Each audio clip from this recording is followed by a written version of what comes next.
The galaxy had known war for 12,000 years. Not the kind of war that burned planets or ended species, but something smaller and more controlled. The great powers of the Galactic Concord had created rules for everything, including how to fight each other. They called it civilized conflict. Commander stood on the bridge of her warship and watched the stars pass by.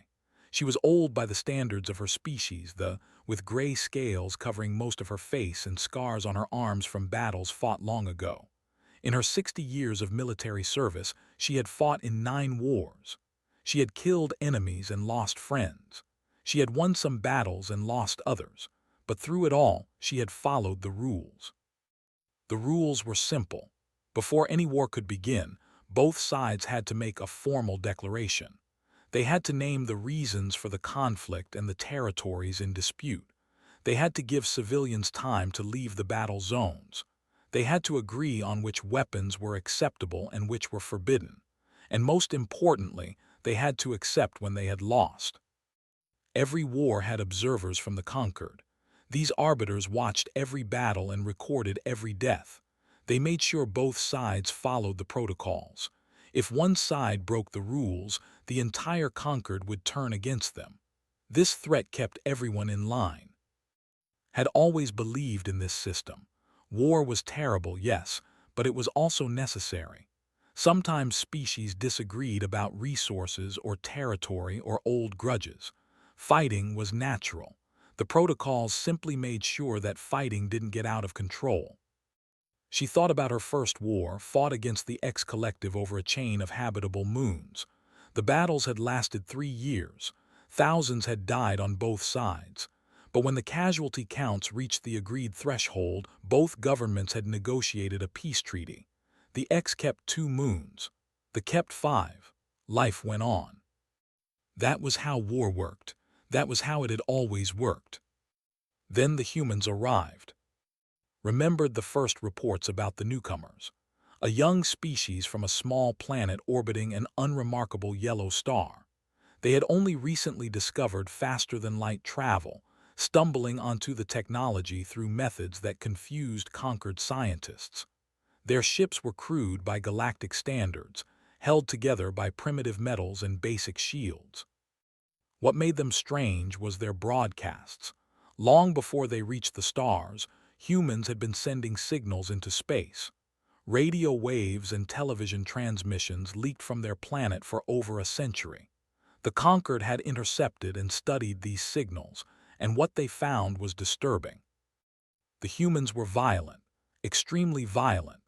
Their history was filled with wars fought over land, resources, religion, and ideology.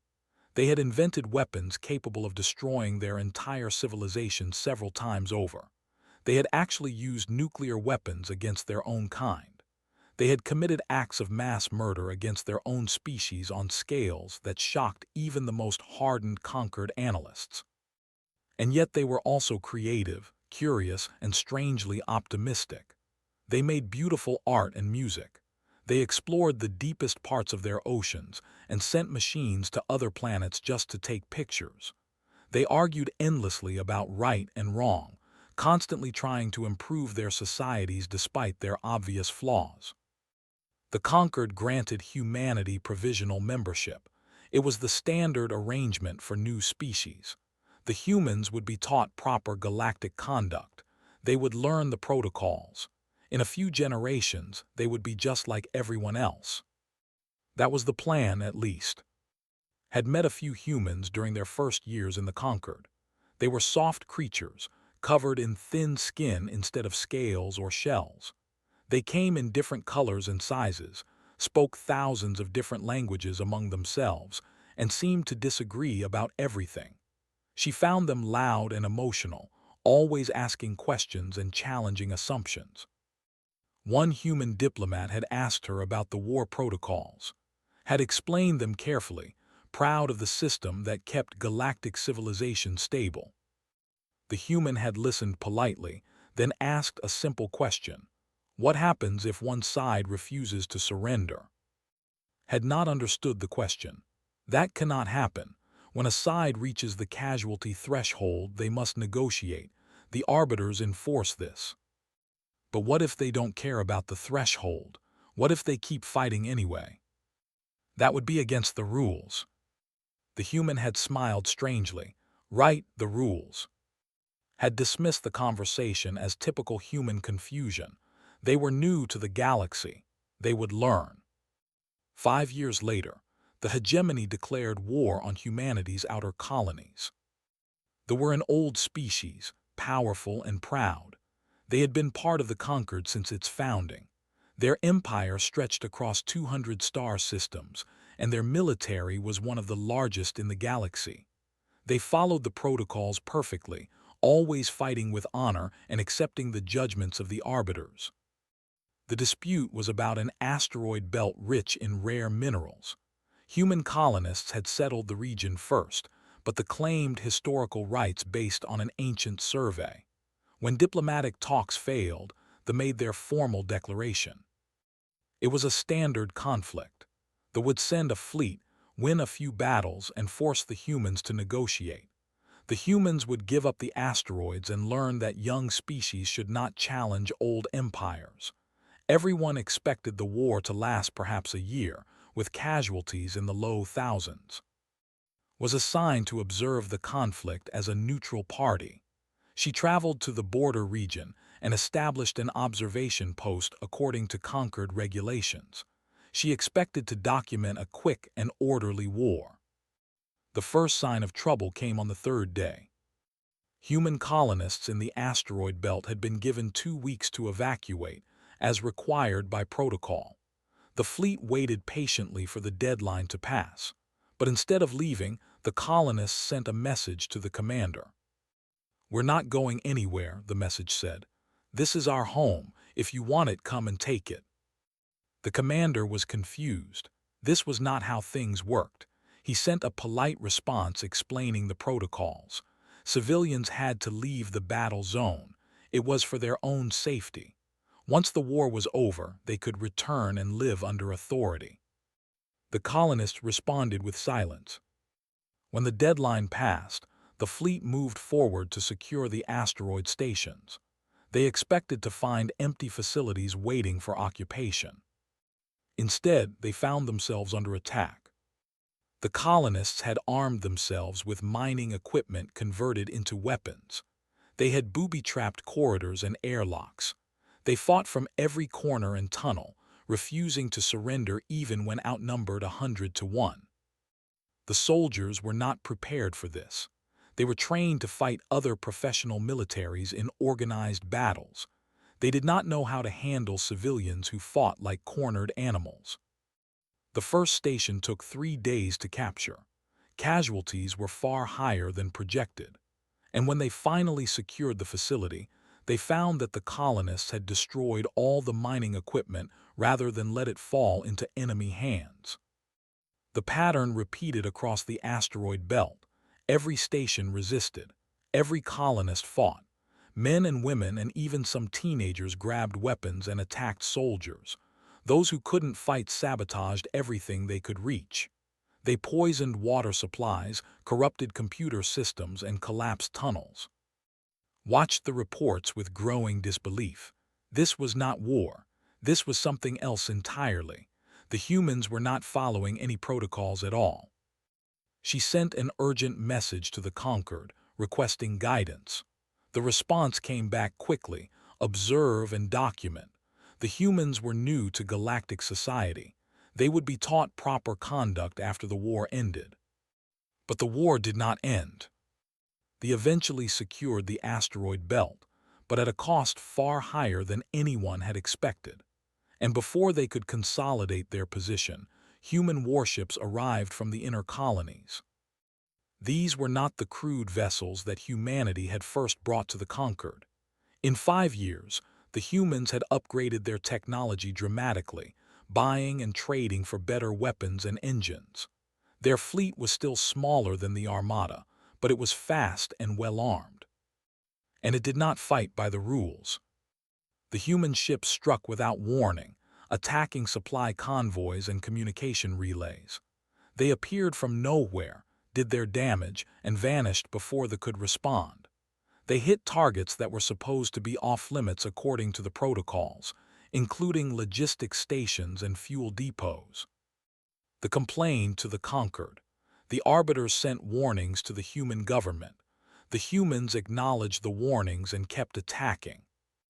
On the seventh day of fighting, the human fleet made its first strike against a civilian station. It was a mining colony, not a military target. 12,000 workers lived there. The humans did not destroy the station. Instead, they disabled its defenses and shields, then broadcast a message to every ship in the region. "Leave," the message said. "Go home. This war ends when you stop fighting, not when some arbiter decides the numbers are right. Every day you stay in our territory, we will take something from you. Every day." The commander refused to retreat. His honor demanded that he stand firm. The next day, the humans destroyed the station's life support systems. The 12,000 workers had to be evacuated to overcrowded warships. The station itself became useless, a dead shell drifting in space. This was not war as the galaxy understood it. This was something older and more terrible, something that the conquered had spent 12,000 years trying to prevent. And it was only the beginning. The galaxy watched in shock as the war between the hegemony and humanity spiraled beyond all expectations. Arbiters sent report after report to the conquered, documenting violations of protocol that no species had committed in thousands of years. But the humans did not seem to care about rules or traditions or the judgment of ancient powers. Admiral Wei commanded the human fleet from her flagship, the Relentless. She was a small woman with gray streaks in her black hair and eyes that seemed to look through people rather than at them. Her crew feared and respected her in equal measure. She had been a naval officer for 30 years, fighting in 3 small wars between human nations before humanity ever reached the stars. She understood something that they did not. War was not a game with agreed-upon rules. War was survival, and when your survival was threatened, there were no limits. Her first major operation targeted the fleet's supply lines. Under galactic protocols, supply convoys were supposed to be off-limits during active combat. The idea was that cutting off supplies would starve soldiers rather than defeat them, prolonging wars unnecessarily. But Admiral saw those convoys as arteries pumping blood to an enemy heart. She sent fast attack ships to intercept every convoy they could find. Her crews captured food shipments, destroyed fuel tankers, and disabled communication relays. Within 2 weeks, the fleet in the asteroid belt was running low on everything. The commander sent an outraged message to Admiral, demanding that she follow proper protocols. He cited 12,000 years of precedent. He invoked the authority of the conquered. He called her a barbarian and a war criminal. Admiral sent back a short reply: "You started this war, we will end it." Commander observed these exchanges from her station with growing horror. She had fought in 9 wars, but she had never seen anything like this. The humans were not just breaking rules, they were rewriting what war meant. They escalated their response. They brought in reinforcements from their home systems, doubling the size of their fleet. They declared that humanity would pay for its violations. They prepared for a massive offensive that would crush the human colonies once and for all. Admiral let them come. They assembled their fleet in perfect formation, following the traditional battle arrangements that their species had used for. Their warships formed precise lines, heavy cruisers in front, carriers in the middle, support vessels in the rear. It was a beautiful display of military order. The human fleet was nowhere to be seen. When they began their advance toward the human colonies, Admiral sprung her trap. Her ships had been hiding in the debris fields and asteroid clusters that they considered too chaotic for proper military operations. Now they emerged from every direction at once, not in organized lines but in scattered groups that attacked from all angles.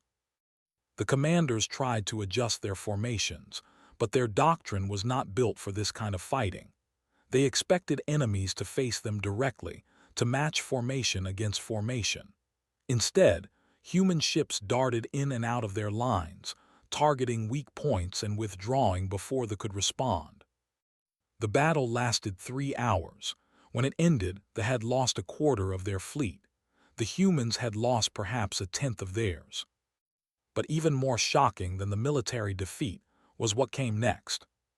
Instead of pressing their advantage, the human fleet broadcast a message to every ship in the region. It was Admiral's voice, calm and clear. To the hegemony, you have seen what we can do. We did not want this war. You brought it to our homes. You threatened our families, and we responded the only way we know how. She paused before continuing. We are not your enemies. We are your warning. Every species in this galaxy has forgotten what war really means. You play at conflict like children playing with toy soldiers. You have rules and protocols and acceptable losses. You think war can be controlled. Her voice hardened. War cannot be controlled. It can only be won or lost. And we have spent our entire history learning how to win, not with honor, not with glory, with survival. That is what matters. That is all that matters. So here is our offer. Leave our space. Return to your borders. Sign a treaty that recognizes our claim to the asteroid belt and every other territory you have disputed. In exchange, we will stop. We will not pursue you. We will not seek revenge. We will let you go home to your families. But if you continue this war, we will bring it to your homes, your colonies, your shipyards, your capital world. There is nowhere we cannot reach. There is nothing we will not do. You wanted to teach us about war. We have taught you instead. The message ended. Expected them to rally. They were a proud species with a powerful empire. They would never accept such humiliation. But something had changed in the commanders. They had seen the chaos of human warfare. They had watched their organized formations torn apart by enemies who did not follow any recognizable doctrine. And they had heard something in Admiral's voice that they had never encountered before. She meant every word. There were no bluffs in her message. If the war continued, the humans would do exactly what they promised. 3 days later, the hegemony sued for peace. The terms were exactly what Admiral had demanded.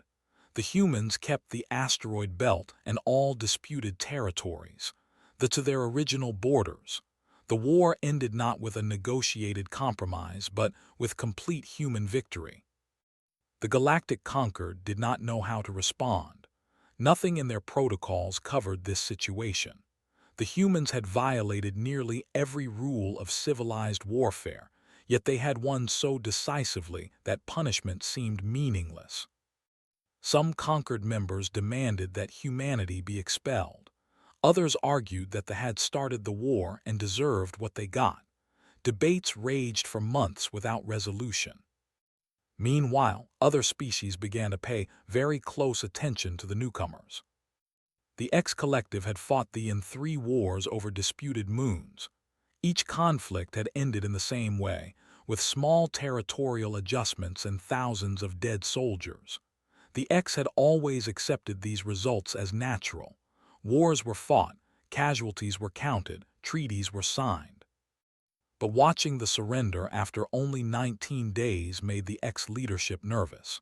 If humans could defeat a great power so quickly, what would happen if they turned their attention elsewhere?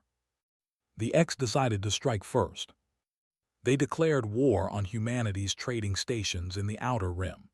The stations were far from Earth's main colonies, protected by only a small defense force. The X calculated that they could seize the stations quickly, before the main human fleet could respond. They were wrong. The trading stations were defended by humans who had learned the lessons of the asteroid belt. Civilians armed themselves alongside soldiers. Engineers booby-trapped corridors and airlocks. Merchants broadcast fake distress signals to lure X ships into ambush zones. And while the X struggled to capture a handful of stations, human strike teams were already hitting targets deep in X space. Unlike The X did not have a rigid military doctrine. They were traders and explorers who had built their collective through negotiation rather than conquest. They had assumed that their wealth would protect them from serious threats. They had not considered what would happen when their shipyards started exploding. Human Special Forces teams infiltrated X-industrial stations with terrifying efficiency. They planted bombs in production facilities and uploaded viruses into computer systems. They sabotaged ships before they could launch and assassinated senior officers in their quarters. The X had never experienced anything like this. Their security forces were designed to protect against thieves and corporate spies, not against soldiers who treated death as an acceptable price for victory. The collective surrendered in 23 days. 2 years later, the Federation tested humanity. They were a militaristic species with a strong warrior tradition, confident that their soldiers would prove superior to the undisciplined human fighters. The lasted 31 days. Their defeat was particularly humiliating because the humans did not simply beat them in battle. They broke the military's will to fight. Human psychological warfare specialists broadcast messages directly to soldiers, describing in detail what had happened to the and the X. They showed recordings of destroyed fleets and captured territories. They offered individual soldiers safe passage home if they surrendered. The High Command tried to maintain discipline, but their troops had heard the stories. They knew what humans were capable of. And slowly, one by one, ships began to stand down. The unified Teethov were the last major power to challenge humanity. They were ancient predators who had ruled their region of space for 8,000 years. They believed that their ferocity made them immune to human tactics. They were wrong. The humans did not just defeat they systematically destroyed their ability to make war. Every shipyard, every weapons factory, every military academy was targeted and eliminated. Human forces showed no mercy to warriors, but they carefully avoided civilian populations. The message was clear: fight us and we will break your power. Surrender and we will let you live. They surrendered in 44 days. After that, no one else challenged humanity. The galaxy had learned a terrible lesson. The protocols that had governed warfare for 12,000 years were useless against an enemy who refused to follow them. The rules only worked when everyone agreed to play by them. Humans did not agree. They fought as if every war was a fight for survival. They used tactics that civilized species considered barbaric. They targeted infrastructure and supply lines instead of meeting enemies in honorable battle. They terrified populations into submission before their soldiers ever arrived. And they won every single time. Commander watched these events unfold from her observation posts. She documented everything, sending detailed reports to the conquered that no one seemed to know how to process. The protocols had no provisions for this situation. There were no precedents to follow. She found herself thinking about that human diplomat from years ago, the one who had asked what happened if a side refused to surrender. Now she understood the question. The protocols assumed that all species valued the same things. They assumed that everyone would rather negotiate a loss than face complete destruction. They assumed that war was a tool for settling disputes, not a struggle for existence. Humans made no such assumptions. For them, war was not a game. It was not a political instrument to be used and discarded.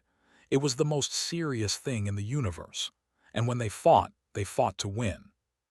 The conquered called an emergency session to discuss the human problem. Representatives from 100 species gathered to debate what should be done about these dangerous newcomers.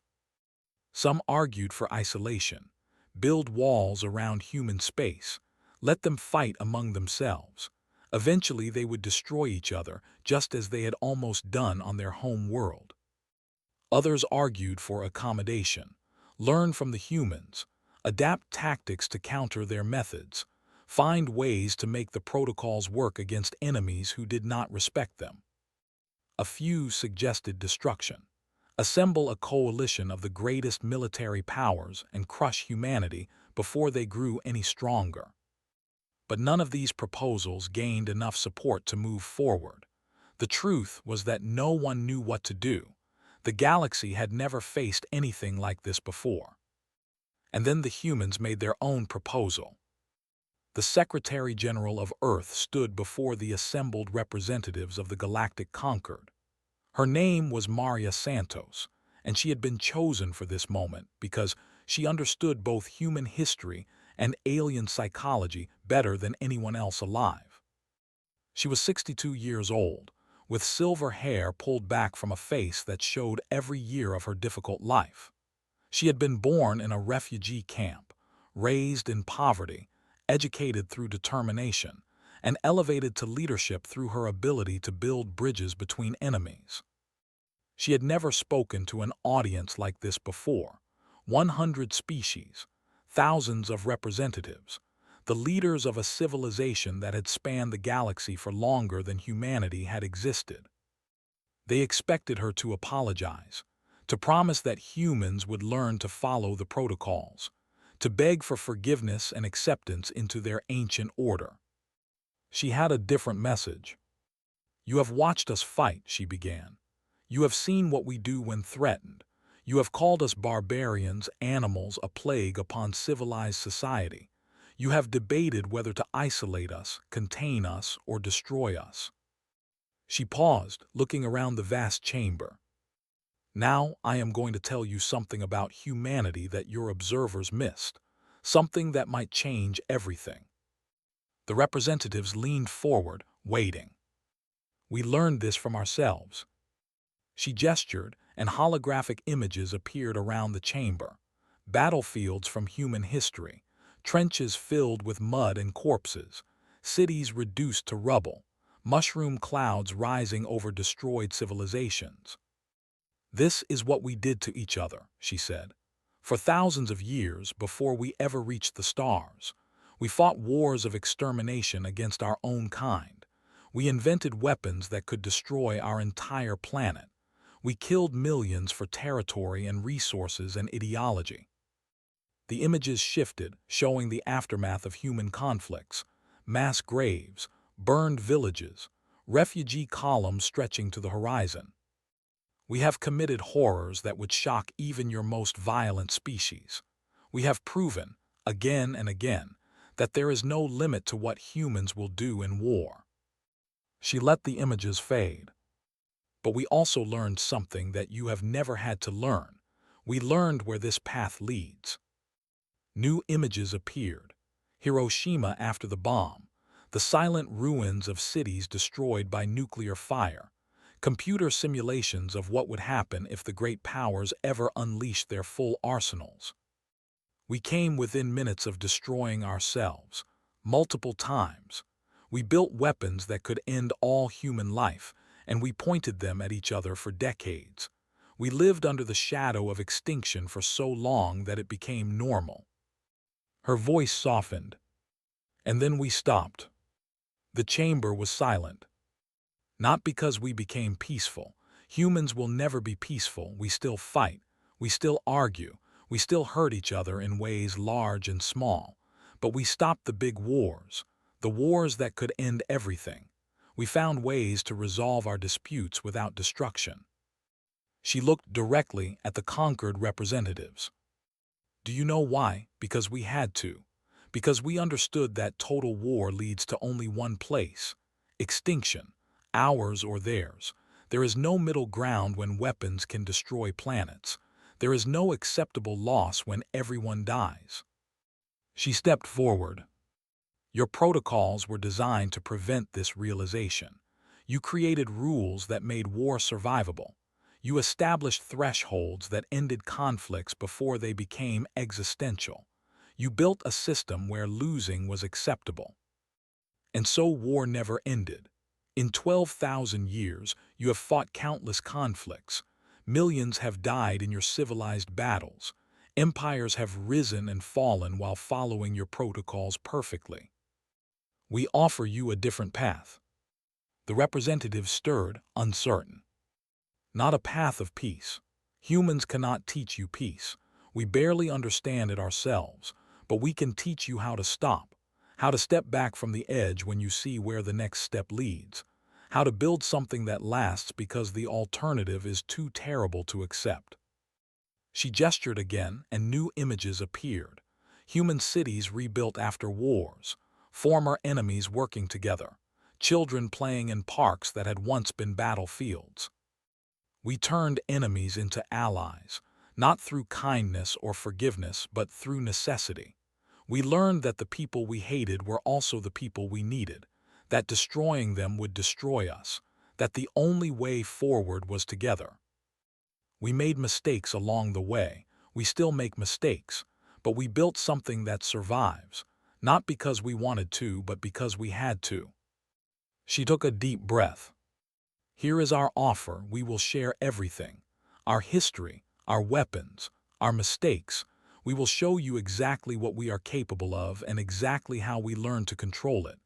We will give you the knowledge that forced us to change. In exchange, we ask you to consider something radical. Abandon your protocols. Stop making war acceptable. Let conflict have consequences so terrible that no one wants to risk them. You can keep your civilized wars, she concluded. You can continue fighting by rules that ensure nothing ever really changes.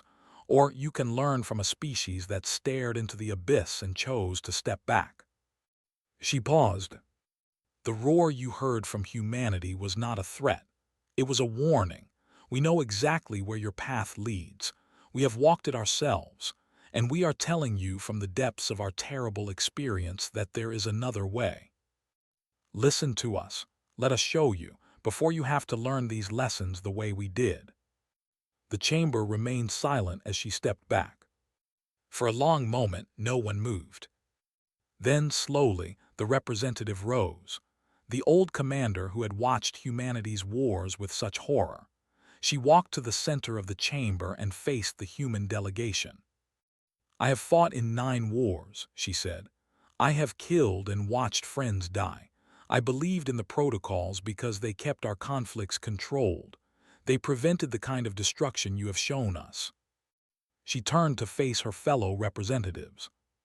But she is right. In 60 years of service, I have seen the same disputes fought over and over. The same territories change hands and change back. The same enemies face each other across the same borders. Nothing changes because nothing has to change. We fight, we negotiate, we fight again. It is endless because it can be. She looked back at the humans. I do not trust you. I do not like what you have done. But I cannot deny that you have achieved something we never could. You ended wars, not by making them civilized, but by making them so terrible that continuing was unthinkable. Perhaps that is the only way it can work. One by one, other representatives began to speak. Some argued against the human proposal. They called it barbaric, dangerous, a step backward for galactic civilization. They warned that abandoning the protocols would lead to chaos and destruction. But others listened to what the humans were saying. They looked at the images of human history and saw something familiar, not the violence itself, but the struggle to overcome it. The desperate search for a way to survive despite everything. The debate lasted for weeks. In the end, the conquered did not accept everything the humans proposed. They could not abandon 12,000 years of tradition overnight, but they agreed to study human history. They invited human advisors to help them understand how a species could be so violent and yet find ways to coexist. And slowly, things began to change. The first sign was a war that did not happen. 2 ancient rivals, the and the X, had been building toward another conflict over the same disputed moons. Tensions were rising. Fleets were mobilizing. Everyone expected the cycle to repeat. But this time, both sides sent representatives to a human-mediated conference. They spent months talking instead of fighting. They argued and threatened and walked out of negotiations multiple times. In the end, they signed a permanent treaty, not a temporary ceasefire like the ones before, a real agreement that addressed the underlying disputes. It was not perfect. Both sides gave up things they wanted. Both sides felt they had been treated unfairly in some ways, but neither side had to bury soldiers. Neither side had to rebuild destroyed stations. Neither side had to mourn children who died following orders. Other species watched this success with interest. If the NX could resolve their ancient feud, perhaps other conflicts could be addressed the same way. Human mediators became the most sought-after diplomats in the galaxy. They brought a perspective that no other species could match. They understood both the terrible costs of war and the difficult work of building peace. They knew how to find common ground between enemies because they had done it themselves so many times. Former generals taught conflict resolution to young officers. They explained that the goal of any military should be to make war unnecessary, not to win battles. They showed how deterrence worked, how threatening devastating consequences could prevent conflicts from starting. Historians detailed the true costs of human wars, not just the death tolls, but the long-term damage to societies and economies and cultures. They showed how wars created problems that lasted generations, how violence bred more violence until someone finally chose to stop. And diplomats who had grown up during the Cold War explained the strange peace that came from mutually assured destruction. They described what it was like to know that both sides could destroy each other at any moment. They talked about the constant tension, the near misses, the moments when everything almost ended. You live differently when extinction is possible, one human diplomat explained. Every decision matters. Every word matters. You cannot afford to be careless or proud or stubborn. You have to find a way to coexist because the alternative is unthinkable. The conquered did not abolish its war protocols completely. Old habits were too strong for that, but they modified them. They increased the consequences for starting conflicts. They made it harder to declare war and easier to negotiate peace.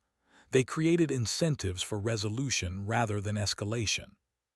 And the number of wars decreased. Not to zero. There would always be disputes and conflicts and disagreements. Humans understood that better than anyone. Violence was part of nature, part of survival, part of what made intelligent species successful. But the endless cycle of civilized conflicts began to slow. Species that had fought each other started looking for other ways to resolve their differences. The protocols that had sustained war for 12,000 years began to fade. It took time. Generations passed. Old hatreds did not disappear overnight, but something fundamental had changed. Commander lived long enough to see the transformation begin. In her final years, she worked with human veterans to establish a memorial for all the soldiers who had died in galactic conflicts. Not just her own people, but all species, enemies and allies together. The memorial was built on a neutral station, far from any inhabited world. It contained no names, no flags, no monuments to victory. Just a simple chamber where anyone could come and remember what war cost. On the day it opened, stood with Admiral, who was also old now. The two former enemies looked at what they had built together. "Do you think it will work?" asked. "Do you think they will remember?" Admiral was quiet for a moment. "Humans have a saying," she finally replied. "Those who forget history are doomed to repeat it. We have spent our entire existence proving that saying true. We forget and we fight again. We destroy and we rebuild, over and over." She looked at the memorial. "But we also remember. Not always, not enough, but sometimes. And when we remember, we find ways to do better." "I cannot promise you peace," she continued. "No one can promise that, but I can promise you that we will try, that we will teach what we know, that we will never stop looking for ways to make tomorrow less violent than yesterday. That is all anyone can do." Nodded slowly. The roar that ended wars had not been a battle cry. It had been a warning, a plea, a promise. It was the sound of a species that had almost destroyed itself, finding the strength to say, "Never again." And finally, the galaxy was learning to listen.